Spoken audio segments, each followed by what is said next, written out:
Encontrando o meu lugar na comunidade dos discípulos é o nome da nossa série de mensagens desse mês de fevereiro. Uma série que nós criamos e estamos refletindo nela para que, encorajando cada um de nós a encontrar o seu lugar nessa comunidade. E a maior ênfase que nós temos dado é que existe um lugar para você nessa comunidade, para que você não fique perdido e vagando pelo mundo. Um lugar que foi comprado pelo sangue de Jesus, é um lugar muito, muito precioso. Aqui na nossa comunidade nós temos aprendido que nós temos tudo em comum, e é isso que faz de nós uma comunidade, o fato de termos tudo em comum. O Pai é nosso, o pão é nosso, temos a mesma fé comum e o mesmo Salvador, Jesus Cristo, o Filho de Deus. O perdão é nosso, a vida eterna é nossa, a missão é nossa. E é por isso que nós temos aprendido a não usar mais os pronomes pessoais, eu, meu, mas sim nosso. Somos uma família, uma comunidade formada por Jesus Cristo, o Filho de Deus. E temos descoberto através desta série de mensagens que se você entregou sua vida para Jesus, se você chegou a esta compreensão de que Jesus Cristo é o Senhor e Salvador da sua vida, você que está acompanhando esta série vai perceber que você tem pelo menos um dom. Pelo menos um dom. E o nosso desafio até o final dessa série é te levar a saber qual é o seu dom. E não apenas levar, não é apenas uma informação, mas também um desafio, uma responsabilidade. Uma vez que Jesus te deu uma ferramenta tão preciosa, como é que você pode usar essa ferramenta que Deus te deu? Temos falado que, como base dessa mensagem, que existe uma grande diferença entre dom e talento. Talento é uma aptidão natural, é uma habilidade que você não sabe fazer e de repente você começa a exercitar e adquire este talento, essa aptidão. Agora, dom é diferente. Dom, não há livros que você possa ler, cursos que você possa fazer, que você aprenda a ter o dom, porque dom é dádiva de Deus, é graça de Deus sobre nossas vidas. Como base dessa mensagem, nós temos usado o texto de 1 Coríntios, capítulo 12, versículos de 4 a 6, onde o apóstolo Paulo nos mostra que existem diferentes tipos de dons, e ele atribui os dons ao Espírito Santo. O Espírito é o mesmo. Há diferentes tipos de ministérios, e ele atribui os ministérios ao Senhor. O Senhor é o mesmo. E há diferentes formas de atuação, e ele atribui essas formas de atuação ao Deus que efetua tudo em todos. Cada lista de dons que aparece na Bíblia, Romanos 12, 1 Coríntios 12 e Efésios 4, estão atribuídas a uma pessoa da Trindade.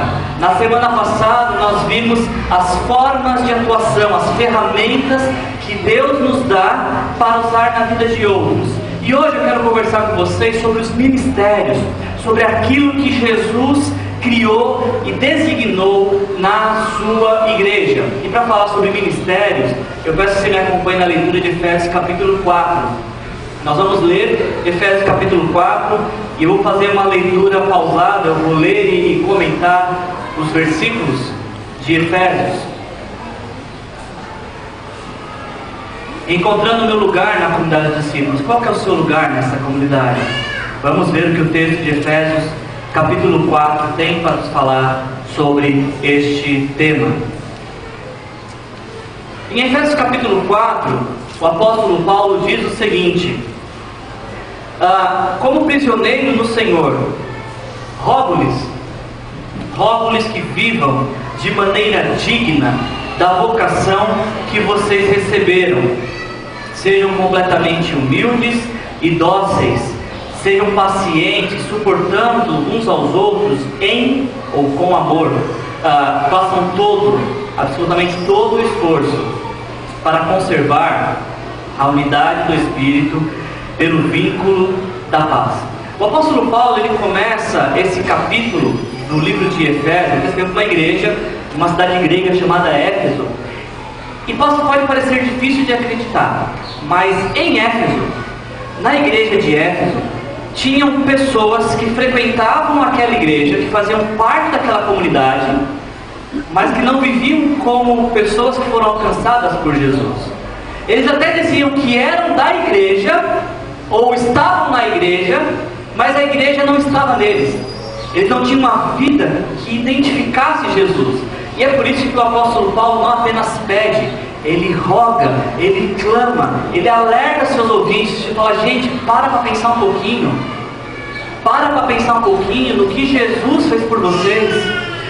Ele fala: eu rogo, eu peço insistentemente que vocês vivam de maneira digna da vocação que vocês foram chamados. Eu penso que o apóstolo Paulo não precisaria clamar com um clamor tão insistente se aquelas pessoas estivessem vivendo de forma digna. Aliás, quando você tem que pedir para viver de forma digna, é porque alguns talvez estivessem vivendo de forma indigna. Alguns talvez não estivessem demonstrando na sua vida o que significa ser um discípulo de Jesus, um seguidor de Jesus. E é por isso que o apóstolo Paulo faz esse clamor: gente, vamos acordar para a vida. Olha o que Jesus fez para nós. Temos uma vocação. Antes de termos um chamado, antes de termos um dom, temos uma paternidade. Deus nos fez seus filhos. Esta é a nossa vocação. Não somos filhos de Deus quando entramos num prédio. Somos filhos de Deus no mundo, na história. Precisamos nos atentar e viver de maneira digna do Pai a quem pertencemos. Vivam de maneira digna do chamado de vocês. Vocês somos chamados para ser filhos de Deus.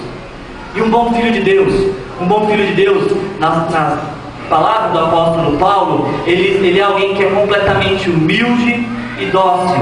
É alguém paciente. E o apóstolo Paulo nos diz: olha, vocês que são filhos de Deus, que estão vivendo essa vocação, que estão vivendo de forma humilde, de maneira dócil e paciente, suportem-se uns aos outros em amor.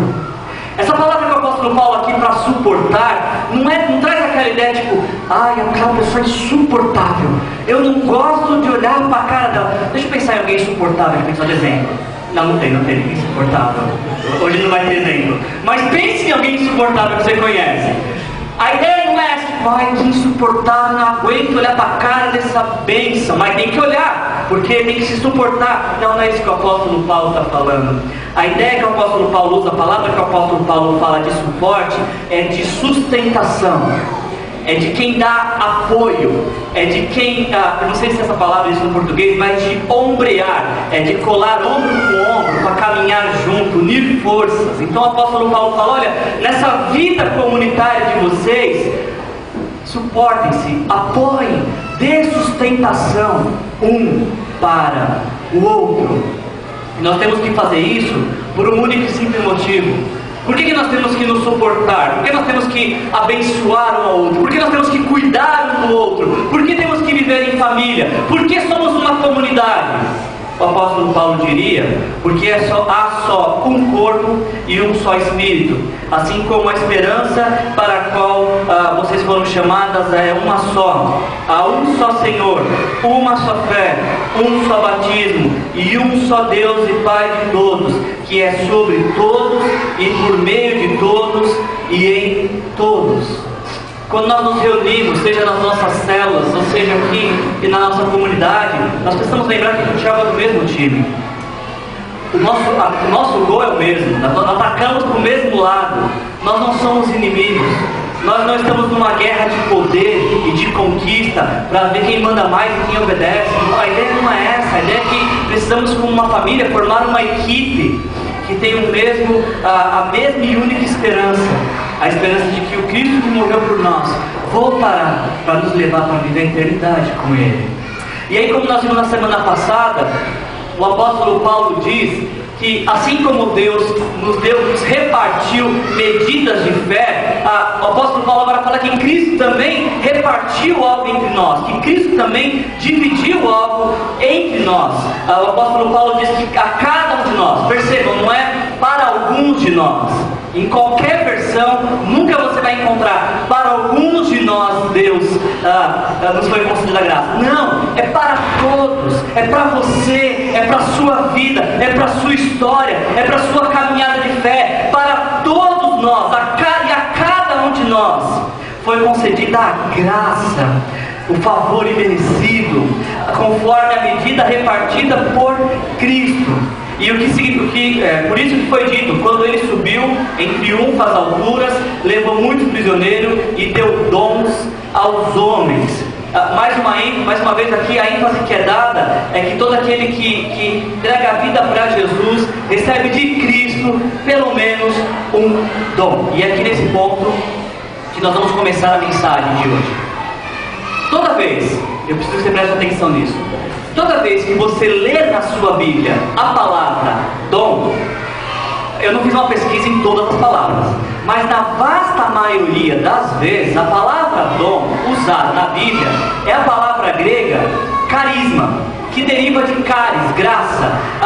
Toda vez que você lê a palavra dom na Bíblia, você está lendo sobre algo que você não merecia, mas Deus deu para você, mesmo sem você merecer, para que você possa usar na vida de outros que também não merecem. Isso é graça, isso é carisma, isso é um presente gracioso que Deus te deu para usar graciosamente na vida de outro. Um exemplo claro que nós temos disso é o texto que nós lemos na semana passada, quando Paulo fala em Romanos, capítulo 12, versículo 6. Temos diferentes dons de acordo com a graça que nos foi dada. Aqui nesse texto de Romanos, capítulo 12, a palavra que Paulo usa para dons é a palavra carisma, como na maioria das vezes. Entretanto, e o que eu preciso que você preste muita atenção, no texto que nós estamos lendo hoje, de Efésios capítulo 4, a palavra que Paulo usa já não é carisma. A palavra que Paulo usa aqui, e apenas aqui em Efésios, para falar de dons, é a palavra doma. Aí você que entende de grego fala, mas o que eu tenho a ver com isso? E daí que ele usou carisma em um e doma em outro? Calma, vou te explicar. Essa palavra doma, ela aparece em outros lugares da Bíblia. Olha em outro lugar que essa palavra aparece. Em Mateus capítulo 2, versículo 11, quando os magos vão visitar o recém-nascido Jesus, e você já aprendeu que não eram 3 e que também não eram reis, era alguém que foi lá visitar, alguns que foram visitar o recém-nascido Jesus. E diz o texto o seguinte, que ao entrar na casa, viram um menino com Maria, a sua mãe, e prostrando-se o adoraram. Então abriram seus tesouros e lhe deram presentes. Aqui presentes, a palavra também é doma. Você consegue ver alguma diferença aqui entre dons carisma e dons doma?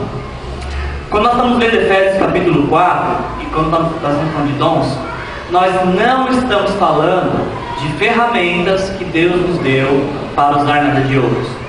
Quando nós estamos falando de dons em Efésios capítulo 4, nós estamos falando de pessoas que servem como presentes de Deus dentro da comunidade de fé. Pessoas que o próprio Cristo deu para a igreja, são presentes de Cristo para a igreja, para a vida da igreja. E é isso que o apóstolo Paulo fala. O apóstolo Paulo fala em Efésios capítulo 4, 11, que ele quem?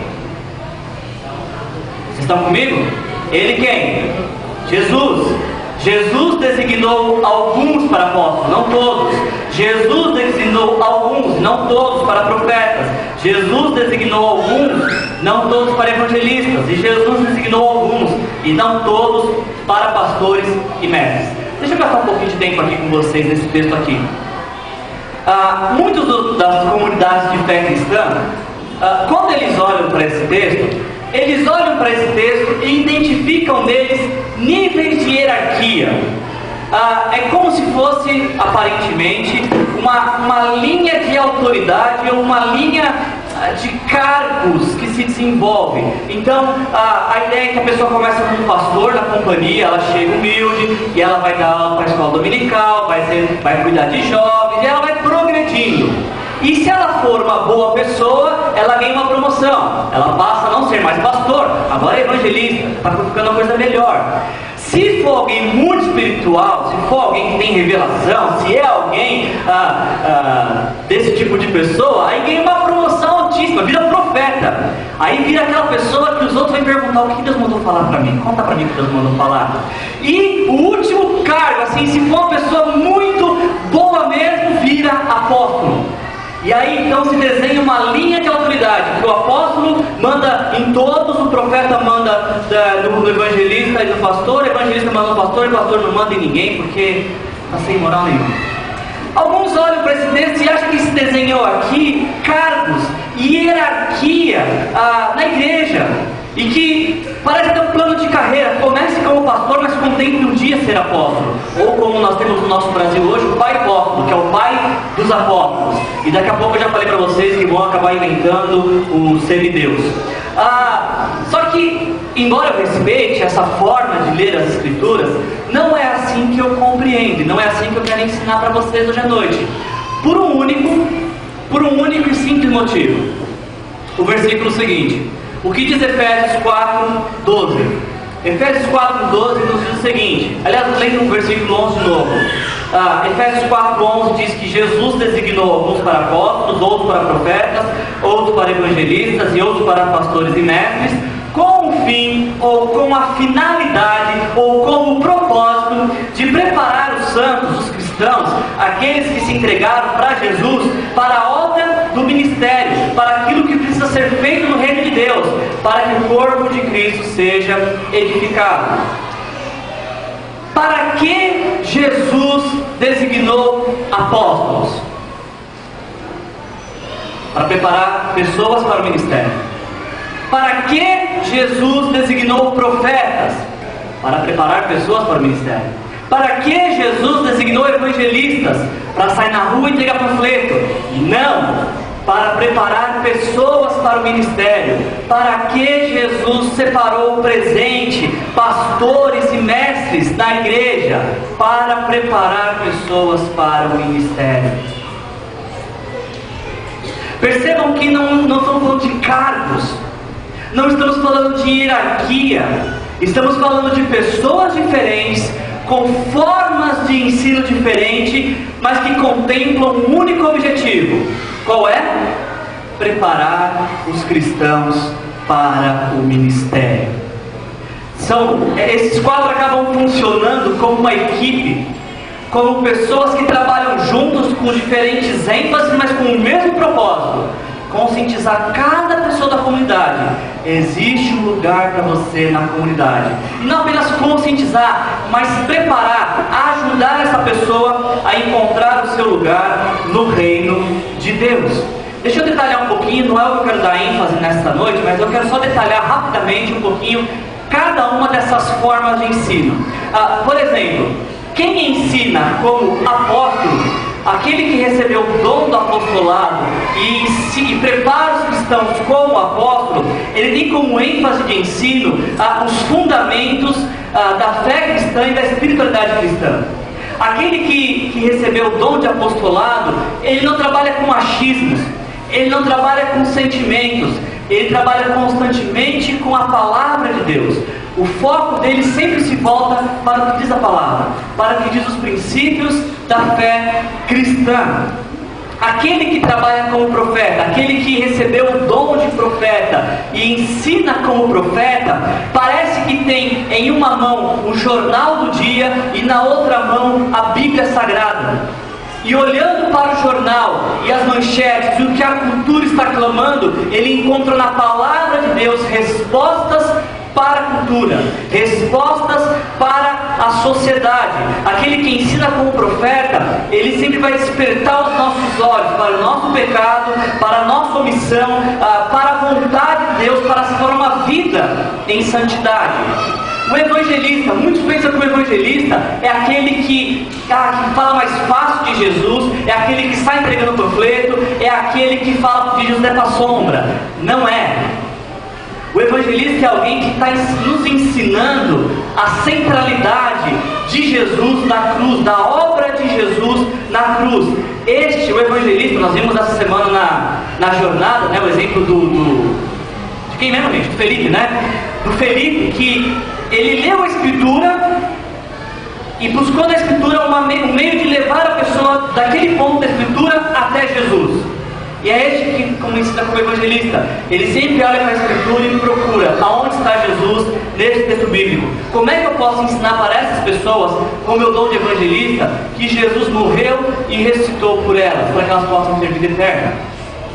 E por fim, nós estamos, na minha compreensão teológica, não há uma distinção entre pastor e mestre, porque eu não consigo imaginar um pastor que não seja mestre, um pastor que não esteja envolvido com o ensino, porque a função pastoral, por mais difícil que possa ser de se aceitar, não é de capelão, não é a de trocar curativos. A função pastoral não é aquela de dar remédio com conta-gotas e doce, porque não pode ser remédio amargo. Não. A função pastoral é desenrolar a cabeça de gente enrolada.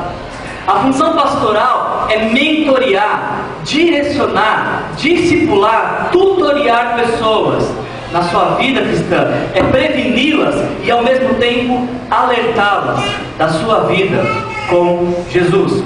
E quando eu estava preparando a mensagem essa semana, a gente está caminhando para o final, eu estava lendo alguns capítulos do livro que nós temos no nosso Ministério de Igreja de Célula, Edifica a Minha Casa, e o autor ele fez uma correlação com Efésios 4 que eu nunca tinha me atentado, que diz respeito à nossa visão ministerial, da nossa comunidade. Esse autor falou que aqueles que receberam o dom de evangelista são aqueles que estão pensando em como podem conviver com as pessoas que não conhecem Jesus, se relacionar com aqueles que precisam de salvação.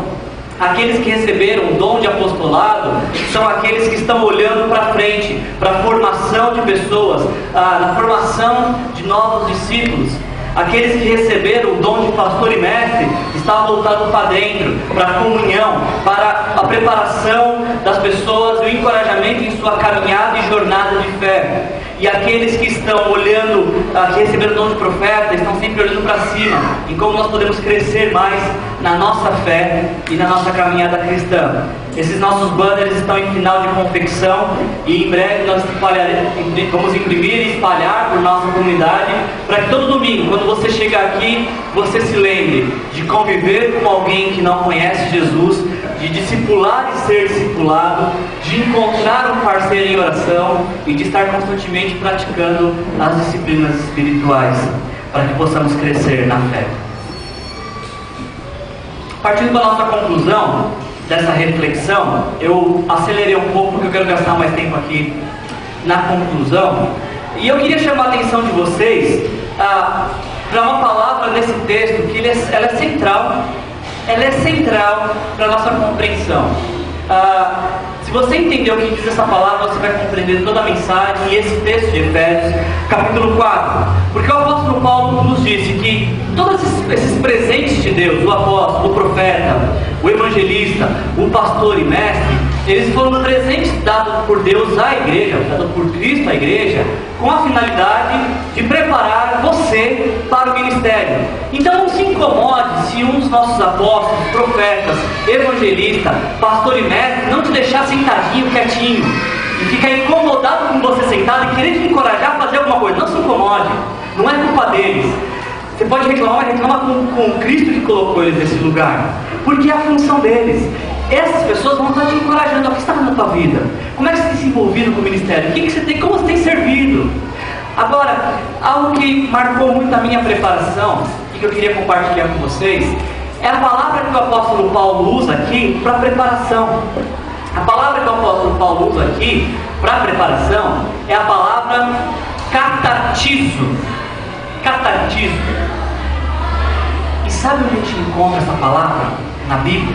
De novo? Não sabe? A gente encontra ela aqui, em Mateus 4, 21, 22.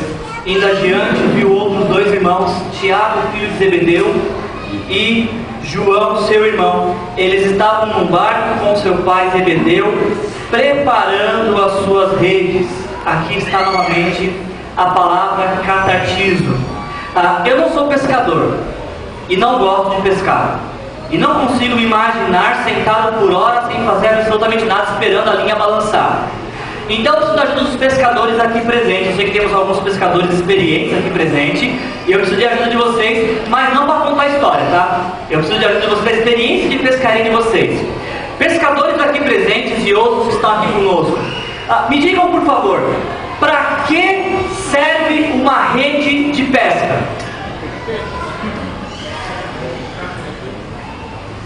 Temos bastante pescadores experientes aqui. Uma rede de pesca serve para pescar. Não tente usar uma rede de pesca como paraquedas. Seria um péssimo paraquedas. Não use uma rede de pesca como toalha de mesa. Não use, em hipótese alguma, um paraquedas, olha, não me atrapalhe. Não use uma rede de pesca como tenda para proteger do sol, porque não serve.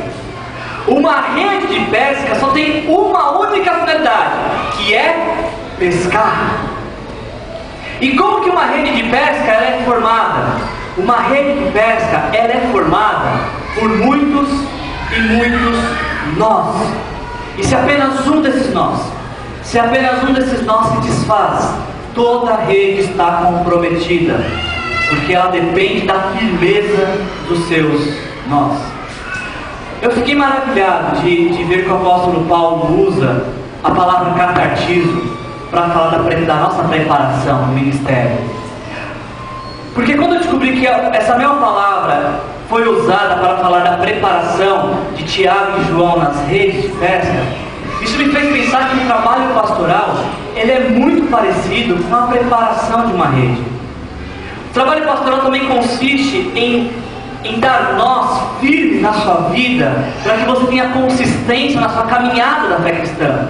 O trabalho pastoral também consiste em preparar você para uma pescaria, a pescaria de vidas que não conhece Jesus.